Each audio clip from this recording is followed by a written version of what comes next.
सुप्रभात बच्चों। हम सब पढ़ रहे हैं महाकवि माघ का प्रभात वर्णन। इस निबंध में लेखक ने महान पुरुषों के, महान सेवकों के गुणों को व्यक्त किया है। और तो पढ़ते हैं आगे का अंश।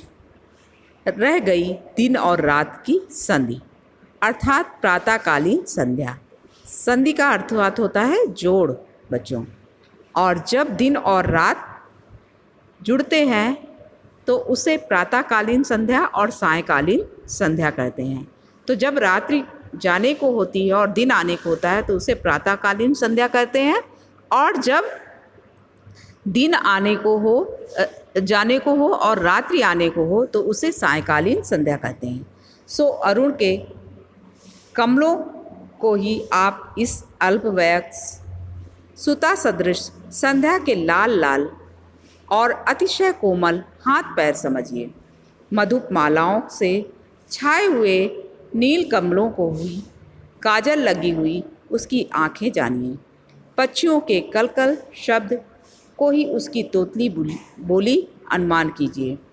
ऐसे संध्या ने जब देखा कि रात इस लोक से जा रही है तब पक्षियों के कोलाहल के बहाने वह यह कहती हुई कि अम्मा मैं भी आती हूँ, वह भी उसकी के पीछे दौड़ गई। अंधकार गया, रात्रि गई, प्रातःकालीन संध्या भी गई। विपक्षी दल के एकदम ही पैर उखड़ गए। तब रास्ता साफ देख वासर देवता विधाता भगवान भास्कर ने निकल आने की तैयारी की। कुलिश पाणी इंद्र की पूर्व दिशा में नए सोने के समान उनकी पीली पीली किरणों का समूह छा गया। उनके इस प्रकार आविर्भाव से एक अजीब ही दृश्य दिखाई दिया। आपने बड़वा नल का नाम तो सुना ही होगा। वह एक प्रकार की आग है जो समुद्र के जल को जलाया करती है। सूर्य के उस लाल पीले किरण समूह को देखकर ऐसा मालूम होने लगा जैसे वह बड़वाग्नि समुद्र की राशि को जलाकर त्रिभुवन को भस्म कर डालने के इरादे से समुद्र के ऊपर उठाई हो।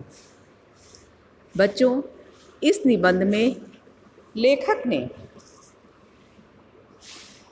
सूर्य अर्थात भगवान भास्कर के माध्यम से बताने का प्रयास किया है कि उनके प्रकाश से अंधकार समाप्त हो गया है। और उसके बाद प्रातःकालीन का दृश्य किस प्रकार से है। सूर्य के उदित होने से पूर्व ही उनके तेजस्वी सारथी अरुण के प्रभाव से चारों ओर फैला हुआ अंधकार नष्ट हो गया और कालिमा से परिपूर्ण रात्रि लुप्त हो गई। प्रातःकाल में रात्रि और दिवस का मिलन हो चुका है। सूर्य के विरोधी अंधकार के पैर अब उखड़ गए हैं, वह भाग चुका है। अब सूर्य का मार्ग बिल्कुल साफ हो गया है। उसके सामने अब कोई बाधा शेष नहीं रहे। ऐसा देखकर सूर्य ने उदित होने की तैयारी आरंभ कर दी है। पूर्व दिशा में सूर्यदेव की नवीन कांतिमान तथा स्वर्ण के समान पीले वर्ण वाली किरणों का समूह फैल गया है। बच्चों, स्वर्णिम रश्मियों से परिपूर्ण सूर्य के उदित होने से सारा वातावरण क्या हुआ है, मनमोहक हो गया है और सारा दृश्य अद्भुत दिखाई दे रहा है।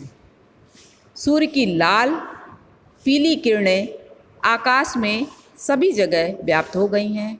उन्हें देखकर अब ऐसा प्रतीत हो रहा है कि मानो आकाश रूपी समुद्र में सूर्य किरणों की बड़वाग्नि अर्थात जिसे समुद्र में लगने वाली आग को बच्चों बड़वाग्नि कहते हैं, लग गई है।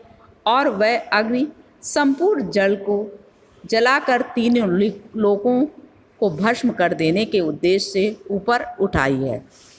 तात्पर्य यह है कि सूर्योदय के समय फैली हुई लाल पीली किरणें आग के समान प्रतीत होती हैं और ऐसा प्रतीत हो रहा है कि मानो सूर्य सारे संसार को जला देना चाहता हो। बच्चों, इस अंश में लेखक ने उपमाओं का बड़ा ही सुंदर प्रयोग करके अपनी अपूर्व काल्पनिक कल्पनाशीलता का परिचय दिया है। भाषा इसमें संस्कृत निष्ठ आलंकारिक है, शैली भावात्मक और प्रतीकात्मक है। तो बच्चों, यह अंश भी समाप्त होता है। मिलेंगे आगे के अंश में, तब तक के लिए नमस्कार।